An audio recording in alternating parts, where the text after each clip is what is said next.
Habari yako mkulima mwenzangu. Karibu sana kwenye uchambuzi huu kutoka KBA. Leo tunaenda kufungua macho yako kuhusu pesa halisi iliyojificha kwenye kilimo cha ndizi. Sikiliza, tatizo kubwa linalokufanya usipate faida si jinsi unavyolima. Hapana, ni jinsi unavyouza. Wengi wetu hatujui masoko sahihi, na ndio maana pesa nyingi sana zinapotea njiani. Sasa hebu fikiria swali hili. Umewahi kujiuliza kwa nini mkungu mmoja tu wa ndizi ule ule unaotoka shambani kwako unaweza kuuzwa kwa bei tatu tofauti sana, yaani bei ya chini, bei ya kati na bei ya juu ajabu? Hapa ndipo siri yote ya faida ilipo. Hii ndiyo hali halisi kwa wakulima wengi, au sio? Unavuna mkungu wako mzuri, halafu mnunuzi anakuja shambani na kusema, nakupa 5,000. Mara nyingi huna hata nguvu ya kujadiliana. Unakubali tu. Hii ndiyo bei ya chini kabisa. Bei ya jasho lako kunyonywa. Lakini angalia maajabu. Mkungu huo huo unaonunuliwa kwako 5,000 ukisafirishwa na kufika pale sokoni Buguruni au Kariakoo Dar es Salaam, bei yake inaruka mpaka shilingi 20,000. Yaani ni mara 4 zaidi. Sasa jiulize, hiyo faida yote inaenda wapi? Inaisha kwa madalali na wasafirishaji. Okay, sasa hapa ndipo tunapozungumzia pesa kubwa. Ukiuchukua mkungu ule ule, ukaufanyia usafi, ukaupanga vizuri kulingana na ubora, wanaita grading na packaging, na ukaupeleka kwenye supermarket, bei yake inaweza kufika mpaka shilingi 35,000, yani ongezeko la mara 7. Kwa hiyo unaona sasa picha kamili? Tofauti kati ya kupata 5,000 na 35,000 haitokani na jembe ulilolitumia au mbolea ulioweka. Hapana. Inatokana na kuelewa mnyororo wa thamani na kulenga soko sahihi. Kujua soko ndio ufunguo wenyewe wa mafanikio kwenye kilimo cha ndizi. Sawa kabisa. Basi hebu sasa tuanze kuzichambua hizi ngazi za masoko hatua kwa hatua. Tutaanza na yale ya karibu nawe hapo kijijini, kisha tutapanda taratibu hadi kwenye masoko makubwa zaidi. Sawa? Ngazi ya kwanza ni ile ya mtaani, kijijini. Hapa ndipo wakulima wengi wamekwama, na bei ni ndogo sana. Ukipanda ngazi ya pili, unafika kwenye masoko ya miji mikubwa kama Dar es Salaam. Hapa bei inaongezeka mara 2. Unachohitaji tu ni usafiri. Ngazi ya tatu ni hoteli na migahawa. Hawa wanalipa vizuri zaidi, lakini wanataka uhakika wa kuwapelekea ndizi kila wiki. Na mwisho, kuna viwanda vya chips. Hawa wananunua kwa kilo na wanataka mzigo mkubwa sana. Kwa mfano tani 5 na kuendelea. Sasa, tumetoka kwenye masoko ya kawaida. Hebu sasa tuingie kwenye ligi kubwa, ligi ya mabingwa. Hapa ndipo pesa halisi, pesa kubwa ya kilimo cha ndizi inapatikana. Haya ni masoko ya juu na masoko ya nje ya nchi.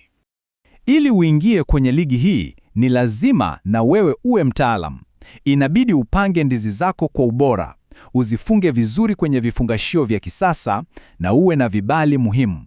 Tunazungumzia vibali kutoka TFDA, yani Mamlaka ya Chakula na Dawa, TBS, Shirika la Viwango, na TOSI, Taasisi ya Kudhibiti Mbegu. Hii inahakikisha ubora na usalama wa bidhaa yako. Hebu angalia namba hizi sasa. Tumeshaona bei ya supermarket. Sasa soko namba 6, kuuza nchini Kenya. Bei inafika hadi $1 na senti 20 kwa kilo. Piga hisabu. Hiyo ni zaidi ya shilingi 3,000 kwa kilo moja tu.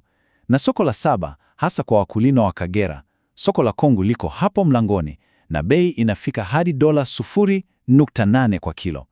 Yaani, fursa hizi zipo, lakini wakulima wengi hawazijui. Okay, tumeyaona masoko 7 ya kuuza ndizi zako zikiwa mbichi. Lakini ngoja nikupe siri kubwa zaidi ya kupata faida maradufu. Siri yenyewe ni acha kuuza tunda bichi, anza kuliongezea thamani. Hapa ndipo utajiri halisi ulipolala. Picha hii inaeleza kila kitu. Tazama hii safari. Unaanza na ndizi mbichi kutoka shambani kwako, unazichakata na mwisho wa siku unapata bidhaa iliyokamilika kama hii pakiti ya chips, tayari kuuzwa dukani kwa bei ya juu sana. Huu ndio mchakato unaobadilisha jasho lako kuwa faida ya uhakika. Hebu tuweke namba ziongee. kilo moja ya ndizi mbichi shambani unaiuza labda shilingi 500, lakini kilo hiyo hiyo ukibadilisha kuwa chips za ndizi unaiuza kati ya shilingi 6,000 hadi 10,000. Ukiigeuza kuwa unga wa ndizi unapata hadi 8,000. Yaani ni ongezeko la faida la mara 10 hadi 12. Unasikia hiyo? Najua sasa unaona fursa kubwa sana mbele yako, na labda unajiuliza, sawa, nimeelewa, lakini nitaanzaje? Nitayapataje haya masoko? Nitajuaje haya masharti yote kwa undani? Usijali. Kutekeleza haya yote kunahitaji maarifa, na ndio maana tumekuandalia mwongozo kamili. Hili hapa ndilo suluhisho lako.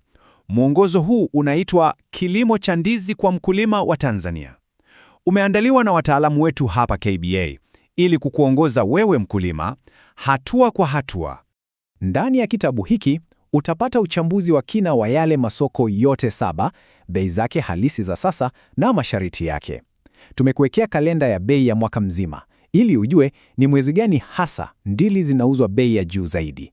Na muhimu kuliko yote, kuna sura nzima inayokufundisha jinsi ya kuanzisha biashara ya kuongeza thamani, ikiwemo na hesabu zote za mwanzo. Sasa, thamani halisi ya maarifa yote haya ni shilingi 95,000. Lakini kwa sababu lengo letu ni kumwezesha mkulima wa Kitanzania, kwa watu 99 wa kwanza tunatoa ofa maalumu ya shilingi 29,000 tu. Nasikiliza, tuna uhakika na thamani iliyomo kwenye mwongozo huu. Ikiwa utausoma na usione mabadiliko yoyote kwenye biashara yako, yani usijifunze kitu kipya, tutakurudishia fedha yako yote bila kuuliza swali. Hakuna hatari yoyote upande wako. Kupata mwongozo wako ni rahisi sana.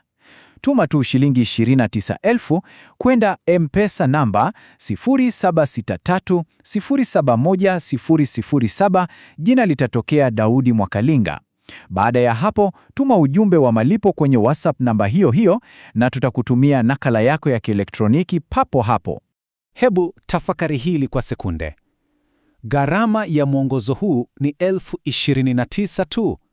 Sasa, kama maarifa haya yatakusaidia kuongeza bei ya ndizi zako mara 2 tu, hata kwa mkungu mmoja au miwili, tayari umesharudisha gharama na kupata faida kubwa. Huu si mchezo.